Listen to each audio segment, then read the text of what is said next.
స్పష్టంగా చెప్పారు.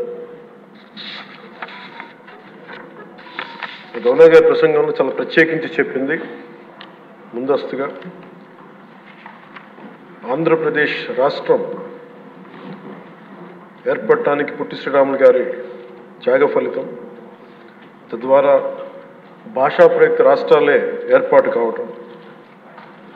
అలాగే దానికి ఇంకొకటి నాకు అనిపిస్తుంది అధ్యక్ష, పింగళి వెంకయ్య గారు కూడా అంటే ముఖ్యంగా ఆంధ్రప్రదేశ్ నుంచి వచ్చిన పొట్టి శ్రీరాములు గారు కానీ మువ్వెన్నెల జెండాను రూపొందించిన పింగళి వెంకయ్య గారు కానీ దేశాన్ని ప్రభావితం చేసే స్థాయి వ్యక్తులు.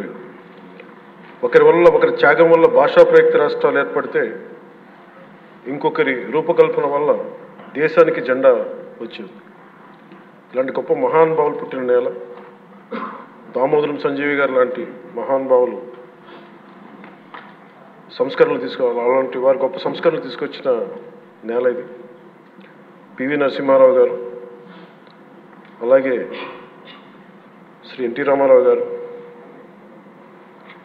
వీరందరి పరంపరలో ఎప్పుడు ఆంధ్రప్రదేశ్ ముందుకెళ్తూనే ఉంది. అలాగే ఈరోజు ముఖ్యమంత్రి వారి గౌరవ ముఖ్యమంత్రి శ్రీ చంద్రబాబు నాయుడు గారు లేరు, వారి గురించి కూడా చెప్పాల్సి ఈ సందర్భంలో. ఆంధ్రప్రదేశ్కి ఎవరన్నా రావాలి అనుకుంటే ముందస్తుగా చంద్రబాబు గారు పాలన స్టార్ట్ చేసినప్పుడు, ఆయన ముఖ్యమంత్రిగా ఉన్నప్పుడు ప్రతి ఒక్కరూ మేము వచ్చి ఆంధ్రప్రదేశ్కి వచ్చి పని చేయాలని ప్రతి ఐఏఎస్ అధికారి, ప్రతి ఐపీఎస్ అధికారి తపన పడేవారని నాకు ఢిల్లీలో చాలామంది ఐఏఎస్ అధికారులు చెప్పారు. అలాంటి అద్భుతమైన పాలన, ఛాలెంజెస్ని అధిగమించి ఆంధ్రప్రదేశ్ని అభివృద్ధి దిశగా తీసుకెళ్లారు. ముఖ్యంగా ఆయన బాగా నచ్చే అంశం నాకు ఆయనలో ప్రత్యర్థులను కూడా గౌరవించే గొప్ప గుణం. మొన్న ఈ మధ్యన మాకు చెప్తూ కూడా రాజశేఖర రెడ్డి గారి గురించి చెప్తూ ఆయన గురించి కూడా, ఆయన ఎంత ప్రత్యర్థి అయినప్పటికీ కూడా ఆయన గురించి కూడా మంచి వాక్యాలు చెప్పి ఆయన చేసిన మంచి పనిని కూడా చెప్పే సహృదయం ఉంది నారా చంద్రబాబు గారికి. వాటి నుంచి తీసుకోవాలి, మేము నాలాంటి వాళ్ళు నేర్చుకోవాలి, అలాంటి యంగ్స్టర్ మాకు కొత్తగా వచ్చిన వాళ్ళు నేర్చుకోవాలి. అలాగే కర్నూలు 1953లో కర్నూలు రాజధానిగా వచ్చింది. ఎప్పుడు మనకి ఇన్ని సంవత్సరాలుగా, ఇన్ని దశాబ్దాలుగా ఇంకా కొట్టుకుంటూనే ఉన్నాం. అన్ని రాష్ట్రాలు ఏర్పడ్డాయి, భాషా ప్రయుక్త రాష్ట్రాలు ఏర్పడ్డాయి. దేశం అంతా ఎవరికి రాజధాని వచ్చింది, ముందుకెళ్ళిపోయారు, అభివృద్ధి చెందారు. కానీ మన ఆంధ్రప్రదేశ్కి వచ్చేటప్పటికి కర్నూలు రాజధానిగా ఏర్పడింది. కాదని చెప్పి మళ్ళీ తెలంగాణలో కలిపారు. కొన్ని దశాబ్దాల తర్వాత మళ్ళీ విభజన జరిగింది. మళ్ళీ రాజధాని కోసం ఎత్తుక్కుంటూనే వచ్చాం.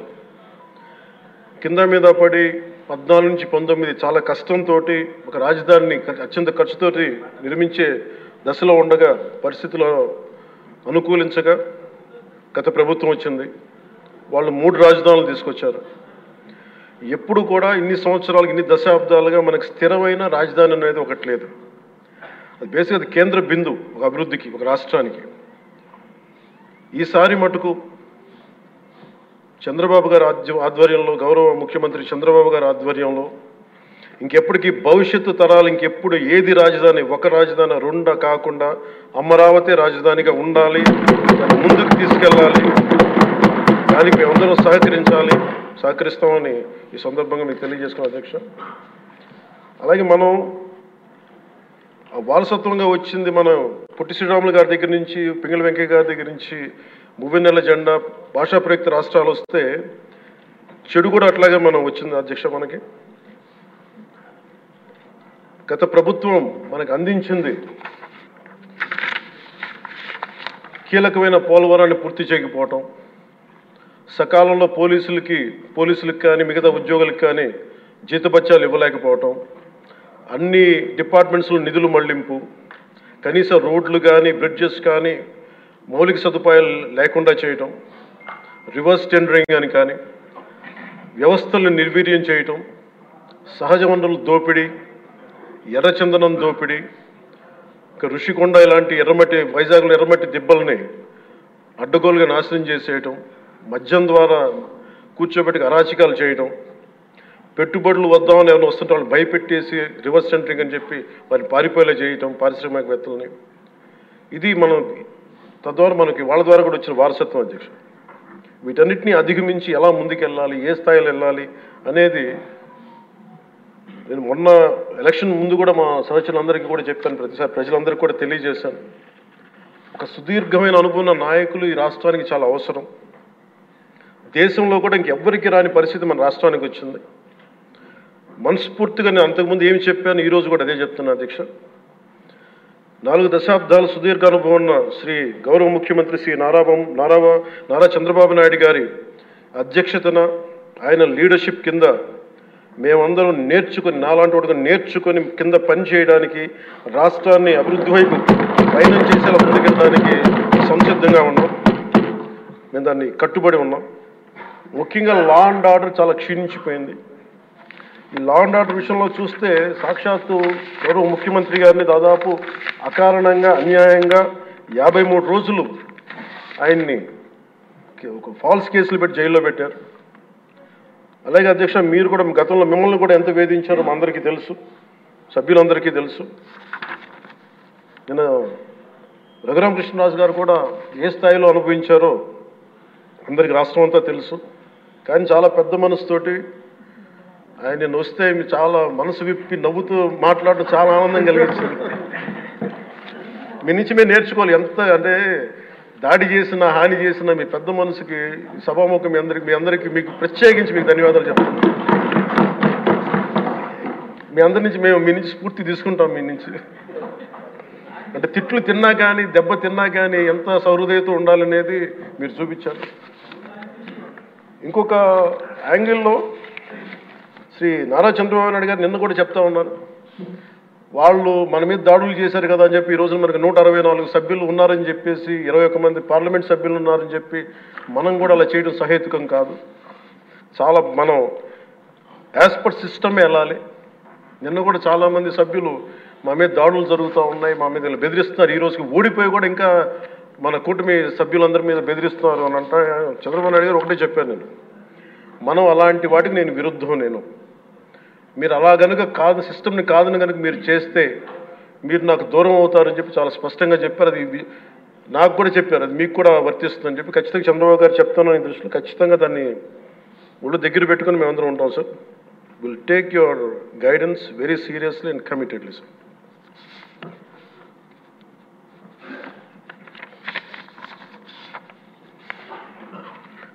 అలాగే కేంద్ర నాయకత్వం నిన్న ఈరోజు ఇందాక న్యూస్లో చూసిన అధ్యక్ష, 15,000 కోట్ల రూపాయలు మన ఏ అమరావతి లేకుండా ఈరోజు వరకు ఇబ్బంది పడతాను, అలాంటి అమరావతికి కేంద్ర మంత్రి మన నాయకులు గౌరవ ప్రధానమంత్రి శ్రీ నరేంద్ర మోదీ గారు బడ్జెట్లో ఈ రోజున 15,000 కోట్ల రూపాయలు అమరావతి కోసం రిలీజ్ చేసినందుకు సహృదయంతో మనస్ఫూర్తిగా కూటమి తరపున మా అందరి తరపున కూడా వారికి ధన్యవాదాలు తెలియజేస్తున్నాం అధ్యక్ష. To Honorable Prime Minister Sri Narendra Modi ji, we are grateful to you, sir, for releasing the funds and will be eternally indebted to you, sir. అలాగే భవిష్యత్తులో అధ్యక్ష చంద్రబాబు గారు కూడా చాలా స్పష్టంగా చెప్పారు నిన్న, ప్రభుత్వంలో భాగస్వామ్యంలో ఉన్న కార్యకర్తలు కానీ, మా సహచర ఎమ్మెల్యేలు కానీ, మీరు వ్యక్తిగతంగా ఏ తప్పులు చేసినా అది ప్రభుత్వం మీద పడుతుంది. అలాంటి తప్పులు జరగకుండా చూసుకోండి. అలాంటివి జరిగితే మటుకు నేను ఎవరైనా స్థనామానం లేకుండా నాకు వాళ్ళకి సిస్టమ్ పనిచేస్తూ ఉంటుంది, అది మీరు అర్థం చేసుకోండి నేను ఏ ఉద్దేశంతో చెప్తానని చెప్పారు అధ్యక్ష. ఇలాంటి తప్పులు జరిగితే అవి వ్యక్తులు చేసిన తప్పులు పార్టీలకు కానీ ప్రభుత్వానికి కానీ చెడ్డ పేరు రాకూడదు. దాన్ని ఎలా హ్యాండిల్ చేసుకోవాలో జనసేన పార్టీ తరఫు నుంచి నేను మా వాళ్ళందరికీ కూడా ఒకటే తెలియజేశాను. మీరు వ్యక్తిగతంగా కనుక ఏదన్నా చేసి అది కూటమి ప్రభుత్వానికి ఇబ్బంది కలిగితే నేను వారిని వదులుకోవడానికి సిద్ధంగా ఉన్నానని చెప్పి చాలా స్పష్టంగా తెలియజేశాను అధ్యక్ష. అది మీరు ఇసుక విధానాల్లో కానీ, మైనింగ్ విధానాల్లో కానీ ఏ రకంగానా సరే గత ప్రభుత్వం చేసింది కదా మేము కూడా చేస్తామని ఎవరన్నా నాకు జనసేన పార్టీ తరఫు నుంచి ఎవరన్నా సరే ఉంటే వారిని నియంత్రించే బాధ్యత, వారిని సరిచేసే బాధ్యత మేము తీసుకుంటాం. అలాగే చట్టపరమైన తప్పు జరిగితే చట్టపరంగా ఎలాంటి చర్యలు తీసుకోవాలో అది మాకు కూడా అప్లై చేయండి, నాతో సహా. మేము తప్పు చేస్తే నాతో సహా ఆ చట్టాలు నాకు కూడా అప్లై చేయండి. ఎవరు దీనికి అతీతులు కాదు. దీనికి ముఖ్యంగా ఈ 5 సంవత్సరాల కాలం ఇది హాలిడే కాదు ఎవరికి. మన ముఖ్యమంత్రి గారు కూడా చెప్తా ఉన్నారు, ట్రాఫిక్ జామ్స్ ఎంతసేపు జరుగుతున్నాయి, ఈ ప్రోటోకాల్స్ ప్రకారం సెక్యూరిటీ హ్యాజర్డ్స్లో ఎంతసేపు ట్రాఫిక్ ఆపుతున్నారు, ఒక 2-3 నిమిషాల మించి ప్రజలు ఇబ్బంది పడకూడదని పదే స్పష్టంగా చెప్తా ఉన్నారు. అలాగే మన ఎస్కార్ట్ సెక్యూరిటీ వల్ల సామాన్య ప్రజలు ఇబ్బంది పడకూడదని మాకు దృష్టికి తీసుకొచ్చారు. ఖచ్చితంగా దాన్ని మా కింద అధికార యంత్రాంగాన్ని మొత్తానికి తెలియజేశాను సార్. అలాగే ఈరోజు మనకున్నది భవిష్యత్తు బాధ్యత. ఇది కేవలం ఈ హౌస్లో ఉన్న వ్యక్తులకే కాదు అధ్యక్ష, ఇంక్లూడింగ్ బ్యూరోక్రాట్స్కి. గత ప్రభుత్వం చాలా అవుట్రైట్ తప్పులు చేస్తూ ఉంటే కూడా బ్యూరోక్రసీ చాలా వరకు చాలా నిర్లిప్తంగా ఉండిపోయారు అధ్యక్ష. ఒక్క ఐఏఎస్ అధికారి ఏసార్లు రివ్యూ చేసిన ఒక్క ఐఏఎస్ అధికారి పేరు చెప్తా ఉంటారు. ఈ రోజున ఐఏఎస్ అధికారి ఏ శిక్ష పడకుండా వెళ్ళిపోయాడు. ఇలాంటి పరిస్థితులు జరుగుతూ ఉన్నాయి. So bureaucracy also has to take responsibility. And of course media ఏ సమస్యని హైలైట్ చేయాలి, ఏ సమస్యని హైలైట్ చేయకూడదు, ఏది ప్రజలకు అవసరం అనేది మీడియా మీద కూడా బాధ్యత ఉంది అధ్యక్ష. అలాగే సామాజిక మాధ్యమాలని స్థాయి దాటి మాట్లాడితే వారికి ఎలాంటి వాళ్ళని ఎలా పరిమితం చేయాలనేది కూడా ఒకసారి హౌస్ అందరూ ఆలోచించాలి. ఒకసారి దీని మీద ఒక విధి విధానాలు రూపొందించాలని కోరుకున్నాను అధ్యక్ష. అలాగే ముఖ్యంగా ఇక సభలో ఉన్న మా సహచర ఎమ్మెల్యేలు, గౌరవ ముఖ్యమంత్రి గారు, మేమందరం కూడా వీఆర్ ఆల్ కమిటెడ్ సార్. రాష్ట్ర భవిష్యత్తు కోసం, పునర్నిర్మాణం కోసం మేము సర్వం త్యాగం చేయడానికి సిద్ధంగా ఉన్నాం. తప్పులు జరిగితే వ్యక్తులు తప్పులు అవుతాయి కానీ పార్టీలు తప్పులు అవ్వం. సో ముగింపు వాక్యాలుగా అధ్యక్ష, కవి సామ్రాట్ శ్రీ విశ్వనాథ సత్యనారాయణ గారు చెప్పిన మాట ఒకటి అధ్యక్ష, అన్ని అనర్థాలకి మూలం మానవ ప్రవృత్తి హేతువు కానీ, వాని జాతి కానీ, కులం కానీ, మతం కానీ, ప్రాంతం కానీ కాదు. వ్యక్తులు చేసిన తప్పుల్ని దయచేసి వ్యక్తులకే ఆపాదించాల అధ్యక్ష, పార్టీలకు కాదు. అలాగే ఈ క్రమంలో తప్పులు చేస్తే విధునీతిలో ఒకటి చెప్తారు, ఒక గ్రామం కోసం ఒక కుటుంబాన్ని, ఒక కుటుంబం కోసం ఒక గ్రామం కోసం ఒక కుటుంబాన్ని, ఒక రాజ్యం కోసం ఒక గ్రామాన్ని వదులుకోక తప్పదని.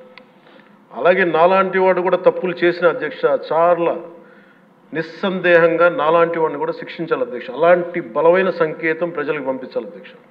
మేమందరం కూడా తప్పు ఎవరు చేసినా అది మనమే దాన్ని ముందుకు తీసుకెళ్ళకపోతే, నేను కూడా దీనికి సంసిద్ధంగా ఉన్నాను. నా ద్వారా ఏదన్నా తప్పులు జరిగినా, అవకతవకలు జరిగినా నా మీద కూడా చర్యలు తీసుకోవాలి. అది let it be any kind of issue sir. అది నేను నా వంతుగా నేను మీకు తెలియజేస్తున్నాను. I will be liable if I do any mistake as I uphold this as long as I hold this responsibility. అందుకని అందరం కూడా మేము దీన్ని స్ఫూర్తిగా తీసుకొని గౌరవ ముఖ్యమంత్రి శ్రీ చంద్రబాబు గారికి మీ అపారమైన అనుభవం రాష్ట్రానికి చాలా అవసరం. మేము మీకోసం అహిర్నిశలు ఈ రాష్ట్రాన్ని తిరిగి గాడిలో పెట్టే వరకు మేము ఎప్పుడు కూడా మీ కనసాయిగల్లో పనిచేస్తాం అని తెలియజేస్తున్న గౌరవ ముఖ్యమంత్రి గారికి, నాకు అవకాశాన్ని ఇచ్చిన సహచర మా మంత్రివర్గానికి, సభ్యులకి, గౌరవ సభ్యులకి, గౌరవ సభాపతి గారికి, గౌరవ ముఖ్యమంత్రి గారికి, మీ అందరికీ నమస్కారం.